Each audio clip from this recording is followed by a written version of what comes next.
Hi, my name is Tammy Carpenter. Today I'll be talking about what it takes to get started to globally export your product and to increase your profits.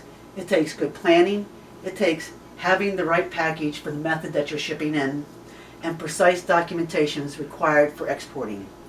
There are assistance available to help you every step of the way. Some of that assistance is to help when you are planning to start exporting. The first place to start is the U.S. Department of Commerce. The U.S. Department of Commerce can give you the export counseling that is that is needed to get started.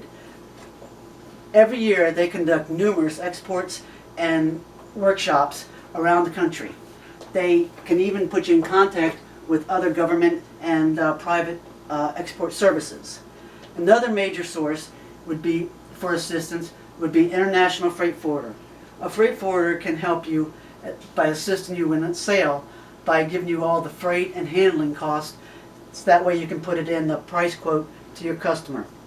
They also can assist you by arranging the transportation when your shipment is ready to go from your door to the customer's door. Next we have planning is essential for exporting. Write down a plan of what goals you want to achieve and the timeline in which you want to achieve it in. Keep the plan simple.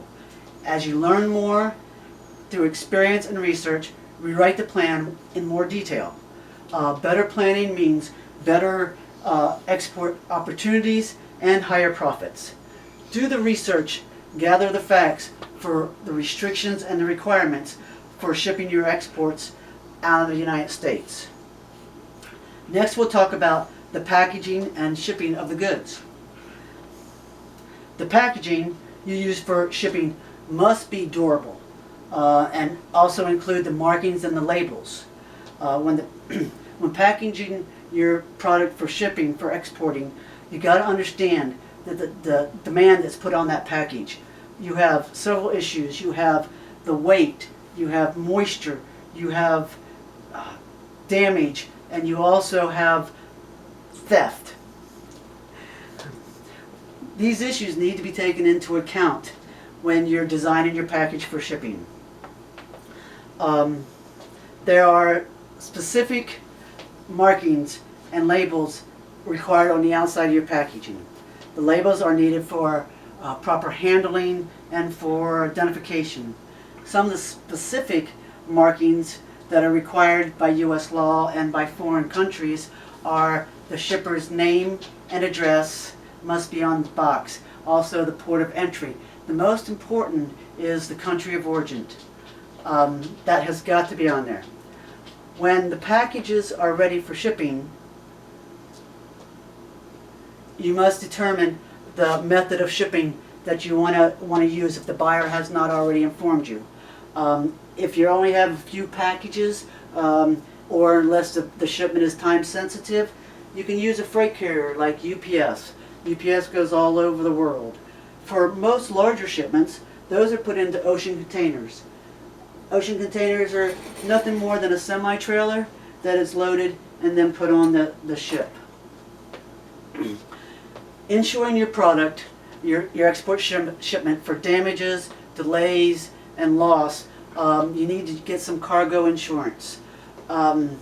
Most companies that regularly ship ocean cover their shipments with a blanket marine cargo policy. The last item that we're going to discuss is going to be documentation and the payment for your shipments. The documentation must be exact. The slightest inconsistency or oversight might have the goods stopped from even exporting, or they could be seized by the U.S. government, or they could be seized by the customs of a foreign country.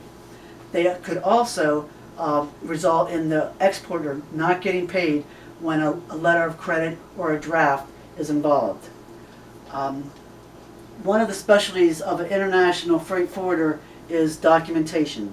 They know the U.S. government's regulations, they know the importing countries' rules and regulations. Your best advice that I can give you is gather up that that information and give it to the freight forwarder and let them prepare your documents for you. Receiving payment for your goods. There are four major methods in receiving payments. You have cash in advance, you have open accounts, you have letters of credit, and you have drafts. In all business, you have some companies that you just can't get your payment from, and they go into collections. Collections, overseas, trying to make collections can be very expensive, very difficult, and very time consuming. Best advice there is try to negotiate with the buyer. You may take a little loss, but if you can get anything, get what you can. If it cannot be resolved, there's always the International Chamber of Commerce that will arbitrate. However, it is very expensive. In closing, let me say that when you're first considering exporting, the ID seems very overwhelming. You have all the planning, the research, the packaging, determine the method of shipping, documentation, and all those regulations. Remember, there's a vast amount of assistance out there. Use it. Exporting can be very profitable, and it can also be fun. Think of all the places that you can discover as you start shipping to them. Plus, you may even get the chance to visit them. So give exporting a try. Thank you.